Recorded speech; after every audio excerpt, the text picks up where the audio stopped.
Nowadays, with the rise of increasingly polarizing, if not absolutely hateful, opinions pervading our Twitter feeds, timelines, and family dinners, many of us wish for a day where these ugly views would just die off and never again see the light of day. No matter the political alignment, a certain line is inevitably crossed for all when the discourse from the other side seems so absolutely intolerably wrong in every way imaginable.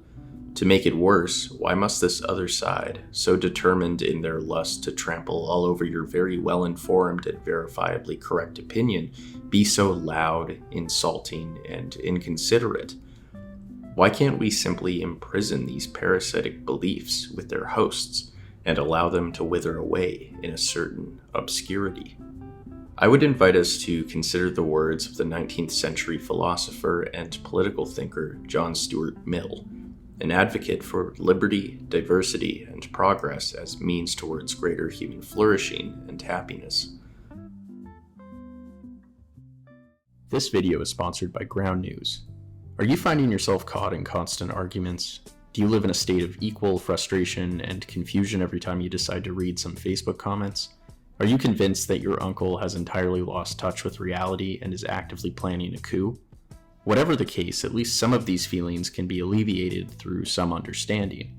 That doesn't necessarily mean we need to accept or even tolerate ideologies that you might not like, but it doesn't hurt to have first-hand knowledge of where they emerge from. Aristotle even said this. That's why I'm happy to tell you guys about Ground News, the world's first news comparison platform that empowers readers to see how sources with different views cover the same story. The great thing about Ground News is that they don't use your browsing history to manipulate your newsfeed. In fact, they go out of their way to show you articles you might be missing. Their blind spot feature highlights stories that are underreported by both the left and right, so you don't get trapped in a filter bubble. It should be stated that Ground News is not a fact checker. Instead, it empowers you to come to your own informed decisions by showing you all information available. This is thanks to the fact that Ground News has over 50,000 news outlets from across the world and across the political spectrum. For those who are tired of divisive media and want to see the other side, or simply like to stay informed, Ground News is for you.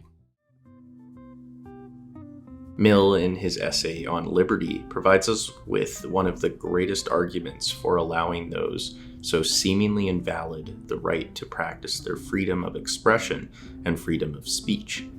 Famously, Mill wrote, "If all mankind minus one were of one opinion, and only one person were of the contrary opinion, mankind would be no more justified in silencing that one person than he, if he had the power, would be justified in silencing mankind." Why?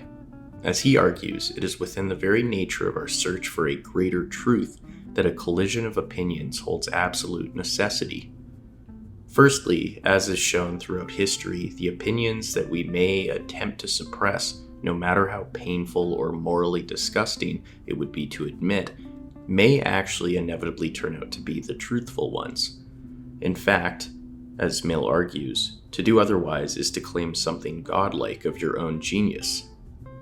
To refuse a hearing to an opinion because they are sure that it is false is to assume that their certainty is the same thing as absolute certainty.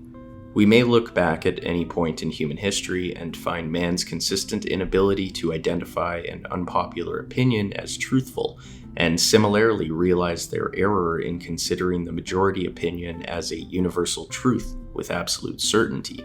The transatlantic slave trade, colonialism, and Jim Crow era already provide ample examples of why the prevalence of an opinion does not lend to its validity, and instead that a toleration and acceptance of minority opinion, no matter how against the grain it appears, should always be permitted. Secondly, the suppressed opinion might contribute to a fuller truth even if it is somewhat false. He who knows only his side of the case knows little of that. His reasons may be good, and no one may have been able to refute them. But if he is equally unable to refute the reasons on the opposite side, if he does not so much as to know what they are, he has no ground for preferring either opinion. How are we to know that something is valid without testing it against something invalid? Even the Catholic Church, as Mill writes, uses a literal devil's advocate in their selection process for sainthood, largely due to the fact that they equally appreciate the semi-truths that may emerge from different perspectives. Thirdly, even if the prevailing opinion is 100% true across all grounds and requires, somehow, no need for a counterview, it may become the victim of its own success.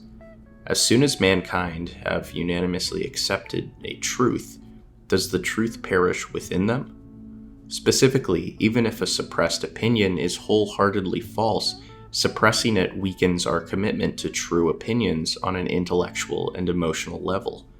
That is, these truths become dead dogmas, husks of their past validity.